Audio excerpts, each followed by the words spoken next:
एक सुंदर महिला ने विमान में प्रवेश किया और अपनी सीट की तलाश में नजरें घुमाईं। उसने देखा कि उसकी सीट एक ऐसे व्यक्ति के बगल में है जिसके दोनों ही हाथ नहीं है। महिला को उस अपाहिज व्यक्ति के पास बैठने में झिझक हुई। वह सुंदर महिला एयर होस्टेस से बोली, मैं इस सीट पर सुविधापूर्वक यात्रा नहीं कर पाऊंगी क्योंकि साथ की सीट पर जो व्यक्ति बैठा हुआ है उसके दोनों हाथ नहीं हैं। उस सुंदर महिला ने एयर होस्टेस से सीट बदलने हेतु आग्रह किया। असहज हुई एयर होस्टेस ने पूछा, मैम क्या मुझे कारण बता सकती है? सुंदर महिला ने जवाब दिया, मैं ऐसे लोगों को पसंद नहीं करती।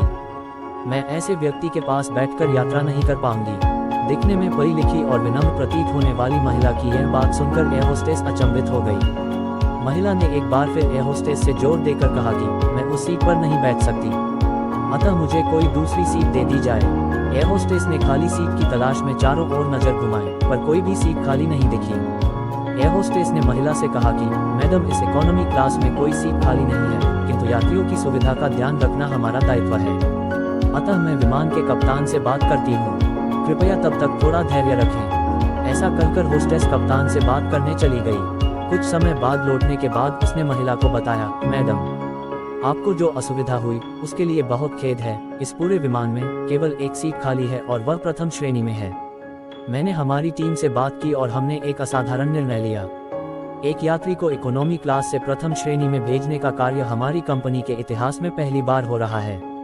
सुंदर महिला अत्यंत प्रसन्न हो गई, किंतु इसके पहले कि वह अपनी प्रतिक्रिया व्यक्त करती और एक शब्द भी बोल पाती, एयर होस्टेस उस अपाहिज और दोनों हाथ विहीन व्यक्ति की ओर बढ़ गई और विनम्रता पूर्वक उनसे पूछा, सर क्या आप प्रथम श्रेणी में जा सकेंगे? क्योंकि हम नहीं चाहते कि आप एक अशिष्ट यात्री के साथ यात्रा करके परेशान हों।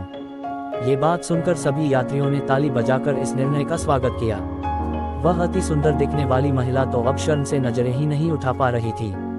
तब उस अपाहिज व्यक्ति ने खड़े होकर कहा, मैं एक भूतपूर्व सैनिक हूँ और मैंने एक ऑपरेशन के दौरान कश्मीर सीमा पर हुए बम विस्फोट में अपने दोनों हाथ खोए थे। सबसे पहले जब मैंने इन देवी जी की चर्चा सुनी तब मैं सोच रहा था कि मैंने भी किन लोगों की सुरक्षा के लिए अपनी जान जोखिम में डाली और अपने हाथ खोए।